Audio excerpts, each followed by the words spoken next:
fashion into the environment, or you like talk about slavery, that's another story. So that's the first step about consumerism. How about you? What was the question? I was so wrapped up in this story. This is some phenomenal storytelling going on. So you're gonna have to. Why you in doing the work? Right. How did I Yes. start? I work in the fashion industry since the late 80s, 90s, so it's been a while. In the 90s, I don't know if anybody worked in the industry, very different landscape. One of the job I used to do was I was a trend forecaster. I get to travel around the world. In 2008, I started an art piece, and I say, and then it got recognized, it was invited to show around the world. And then the South Bank asked me to open the installation with them. And then I said, I can actually use fashion as art to change the way people think, because this is what I know. I'm just gonna do what I know best, and what my best skill is. My best skill is in fabric material. I just know how to manipulate it. I know how it works. So that's how I started to do pieces. My question to you, Adam, is that you are dealing with sustainable fashion in the face of an industry that is, it seems like, impossible to change. So A, how do you do your work, and B, how do you keep going? We have some real alarming stats. For an example, Shein, some of you might know or might not know because they're certain demographic. 2 or 3 years ago, I have to double check the number, they produced in 1 year 10.5 billion garments. So that's enough garment for everybody around the world and more, right? So that's just one company.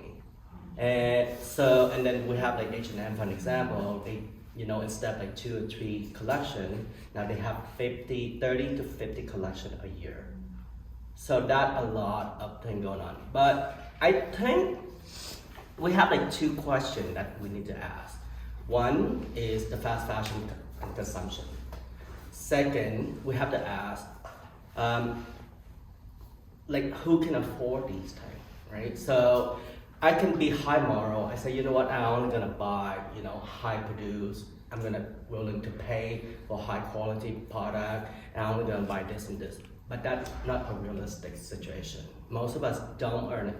As you just said, a lot of us can't even afford a housing. How are you gonna able to afford enough clothes to even go to work? So there are really 2 questions we need to talk about. So I'm gonna bring it to a really simple term, right? Buy clothes that you love, wear them until it die, repair them, and then wear them again until it die. So and you can buy them at any price. And then, if you want to talk about fashion into the environment, or you talk about slavery, that's another story. So that's the first step about consumerism, right? So the second is about, then we go deeper into, if you have the resort, and I urge you to do them, right? So buy stuff, within Canada.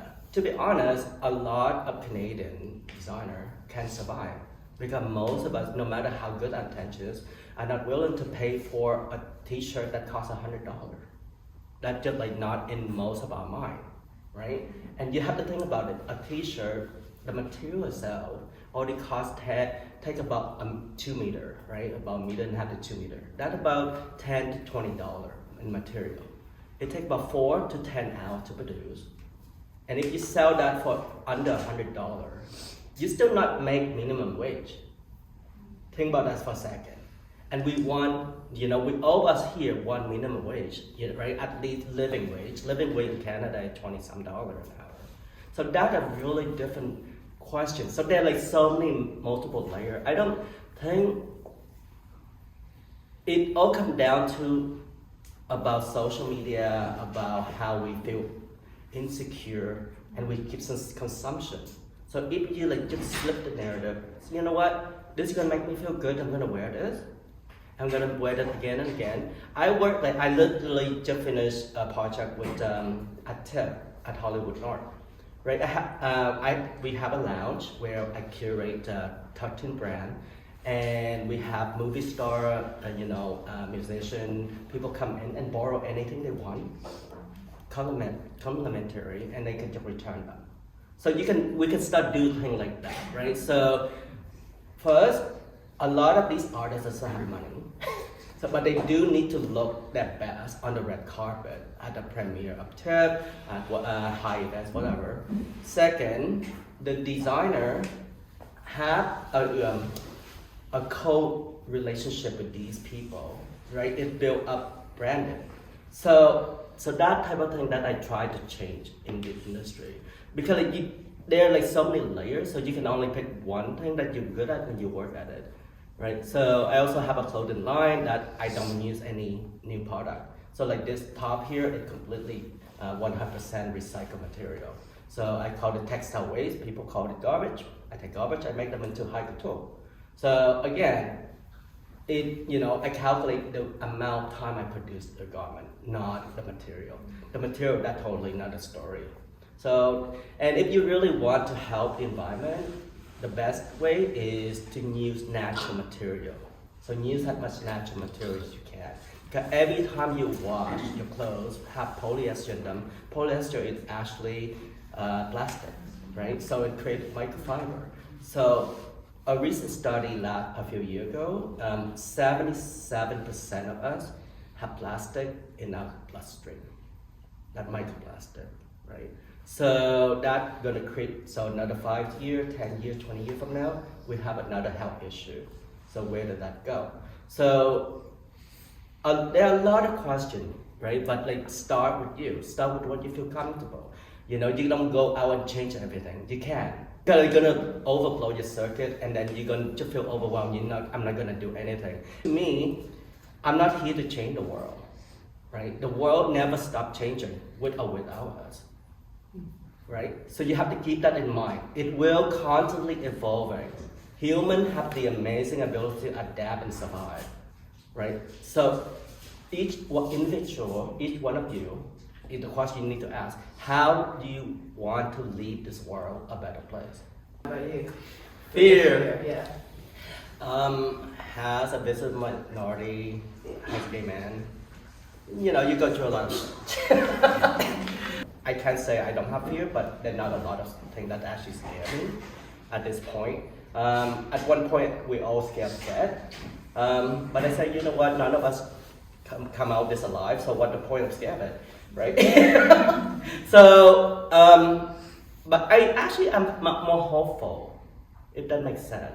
Like when you live in the present, it's actually more hopeful. Like, let me say, what studies show that 33% of global consumers are willing to pay 5 to 10% more for a product that have environmental sustainability. So I think, that's huge, right? So if you strip down all the negativity, if you strip down all the, because everything about marketing and consumerism, it drives on our fear, our insecurity, our lack.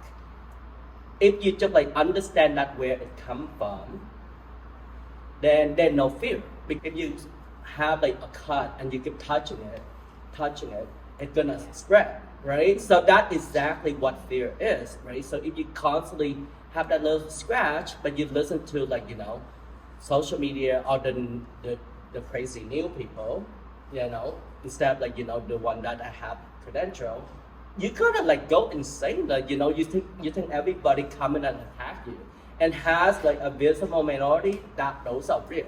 Because when I walk down a certain area, do something, I do fearful. But what do? I didn't learn martial art, right? I learned how to defend myself. So there's a way to walk around it. Because if you really live in fear, you really can't get anything done, to be honest. Because you so wrapped up into your own emotion that you kind of get paralyzed, right? So if you're in that state, and a lot of people do, right? I think it's first is you have to accept that it's completely okay to be there, but learn to be in the present. The present have no fear. The present is only here. Look at everything around you. We're in this beautiful location. We're in this amazing, nature around us. It's it's hopeful, right? So it not really feel we have this conversation, it's very informative. So everyone here, want to do something to change the world. So I think that's very helpful. Thank you for that.